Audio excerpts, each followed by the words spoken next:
Sejam bem-vindos. Nós vamos falar agora sobre refinamento de raízes. Para fazer o refinamento de raízes, eu posso aplicar métodos diversos, existem várias opções. Tem o método de abscissão, posição falsa, ponto fixo, Newton-Raphson, método secante, entre outros. O que diferencia um método do outro?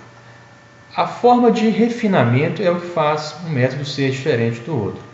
Todos os métodos eles são iterativos, ou seja, ele é baseado em iterações, ele é caracterizado por uma série de instruções executáveis, instruções de máquina, de computador. Algumas delas são repetidas em ciclos, em iterações, em laços. Lembrando aqui programação de computadores, a gente tem uma estrutura de repetição, um laço for, um laço while, do while. É exatamente isso que a gente vai fazer. A forma geral de um refinamento de raízes é dada da seguinte maneira. Eu tenho aqui os dados iniciais, depois desses dados eu realizo uns cálculos preliminares, e aí eu disparo um contador de iterações, contador de passos. O K aqui, K vai ser igual a 1. E aí eu entro no laço. Eu calculo a nova aproximação, Se essa aproximação está próxima o suficiente da raiz exata, eu já tenho uma boa aproximação, ótimo, eu faço cálculos finais e paro. Se não, eu faço cálculos intermediários, incremento o meu contador e retorno lá no início do meu laço, faço uma nova aproximação. E agora, essa nova aproximação está boa, está exata o suficiente? Não, ainda não. Perfeito, faço novos cálculos, incremento o meu contador, e vou fazendo assim até que eu encontre a minha raiz com algum nível de exatidão, com o nível de exatidão pretendido, ok? É assim que a gente trabalha. Então, para eu parar esse algoritmo, para eu parar essa estrutura de repetição, para eu parar esse laço, eu tenho que fazer testes. A minha raiz, o meu xk, ele está suficientemente próximo da raiz exata? Se sim, eu posso parar. Como é que eu vou verificar esse questionamento? Essa é a questão. Bom, existem algumas formas, existem várias interpretações para essa raiz aproximada. Considerando que x é uma raiz aproximada com uma precisão epsilon, eu vou parar se a minha raiz aproximada menos a minha raiz exata, meu x barra menos meu xi, é menor que um epsilon. Epsilon é a minha precisão, que se é a minha raiz exata, e x barra é a minha raiz aproximada. Então, se isso aqui for verdade, eu posso parar. Ou, se a função no ponto x barra é menor que o epsilon. Aqui cabe algumas observações. O que é raiz? Raiz é o valor de x que faz com que f de x seja igual a zero. Então, idealmente, esse f da minha raiz candidata será igual a zero. Mas veja, eu não estou trabalhando com raízes exatas, eu não estou falando de um problema onde é possível encontrar a raiz exata. Estou trabalhando com a solução aproximada. Então, alguma coisa diferente de zero, porém menor do que o epsilon, menor do que essa precisão aqui, eu já estou contente. Ou seja, se a minha precisão, dando um exemplo prático aqui, ela é igual a 10 a menos 3. Se eu encontrar como valor de f de x qualquer coisa menor que 10 a menos 3 em módulo, eu já estou contente. Ou seja, menos 0,0001 é menor que 10 a menos 3? Então posso parar.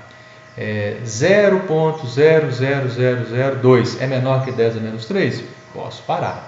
Ok? Então, quando f de x em módulo é menor do que a precisão que me é dada, eu posso parar. E se o x menos a raiz exata em módulo é menor do que o epsilon, eu posso parar. Bom, e de onde que eu tiro esse epsilon? Como é que vai cair na prova? Esqueçam prova, nós estamos aprendendo a resolver problema. Esse epsilon, ele é dado pelo conhecedor do problema, no caso vocês. Então, se você estiver resolvendo um problema de engenharia civil, de engenharia mecânica, mecatrônica, etc. Eu quero fazer um corte. A minha ferramenta de corte ela tem precisão de 10 a menos 2. Então, é essa precisão que eu vou trabalhar. Eu sou de engenharia de bioprocesso, engenharia química, engenharia ambiental. Eu estou fazendo uma medição num determinado cenário aí na natureza, e eu estou trabalhando com medida de temperatura, e a minha ferramenta de precisão é de meio grau. Então, o epsilon meu vai ser meio grau. Então, é do problema real que eu estou resolvendo que vem essa precisão, né? Em geral. Né? Mas isso vai ser do contexto do problema, tá certo? Isso não é uma questão que deve se preocupar o aluno se cai na prova ou não cai na prova. Não, eu estou preocupado em resolver problemas. E o meu problema, ele vai naturalmente apresentar as suas limitações, as suas tolerâncias, as suas precisões necessárias. Né? Bom, com relação a esse segundo critério de parada, f de x em módulo ser menor que o epsilon, eu acredito não ter problema. Mas o de cá tem problema, olha só. Se eu estou querendo obter uma raiz aproximada, porque eu não consigo acessar a raiz exata, como é que eu vou usar esse critério de parada aqui? Não tem sentido, né? Se eu conhecesse a raiz, eu não precisava de usar um método numérico para obtenção de raiz. Então, como é que eu vou proceder se eu não conheço a raiz exata, né? No nosso caso aqui, usando a letra grega xi.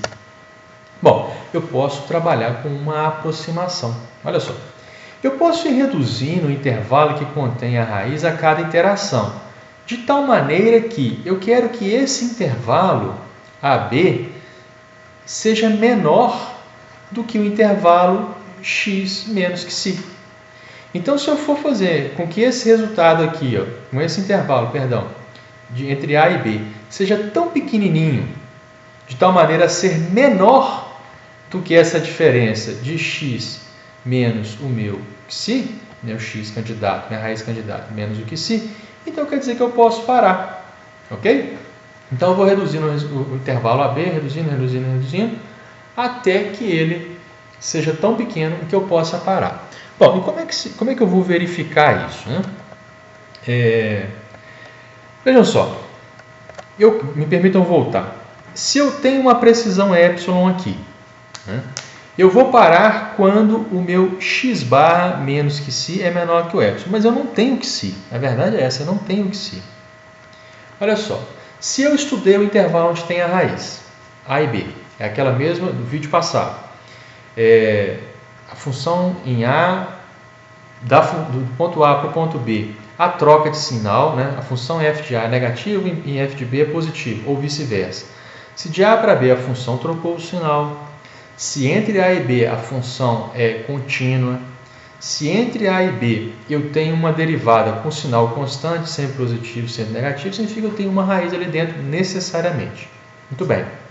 Se tem uma raiz ali dentro, e se f de A menos f de B for tão pequena a ser menor do que o epsilon, tem jeito desse x barra menos o que si ser maior que o epsilon? Não.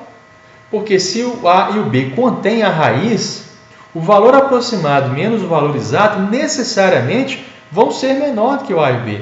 Olha, se o A e B contém a raiz está ali dentro. É isso que nós estamos falando. Então, se o A menos o B é menor do que o epsilon, não tem jeito de o meu x aproximado menos o meu x exato ser maior do que o epsilon. Então, eu posso parar, eu substituo, a verdade é essa, eu substituo esse critério de parada aqui por outro critério que eu consigo verificar, que é o A menos o B ser menor do que o epsilon. Quando isso for verdade, eu posso pegar qualquer valor dentro do A e B, que ele será uma boa raiz. Ele vai necessariamente atender a esse critério de parada aqui. Então, eu continuo tendo dois critérios, né? Eu só alterei a forma de vê-los. Esse aqui, eu acredito que está muito claro. F do x barra, né, da minha raiz candidata, ser menor do que o epsilon, em módulo, já vai me atender. Ou, eu vou substituir isso aqui por um critério mais rigoroso, que é o A menos o B, em módulo, também ser menor do que o epsilon. Se eu atender a um ou se eu atender ao outro, eu posso parar, não tem problema nenhum, certo?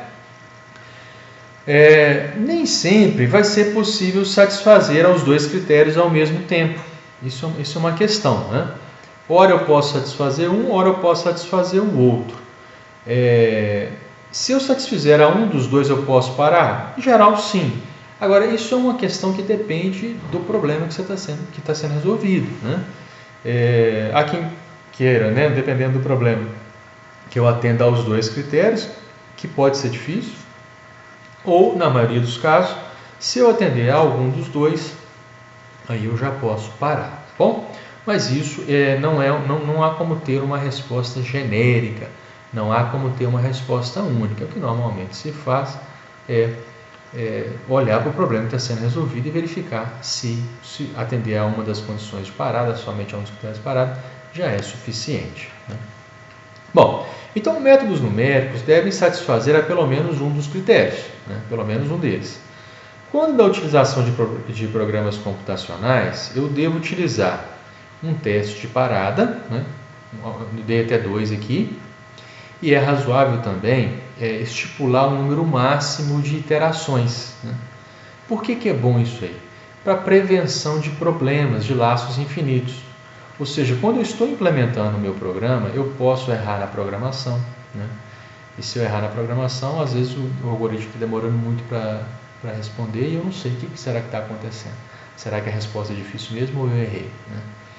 Outra coisa que pode acontecer, é bastante comum, é a escolha de um método inadequado. Dei ali exemplo de 5 métodos pelo menos, e tem métodos que são melhores que outros em determinados problemas. Então, a escolha do método é uma coisa que requer conhecimento técnico específico e eu posso errar nessa escolha, né? Vamos parar por aqui, nós vamos falar daqui a pouco sobre o método da abscisão. Até lá!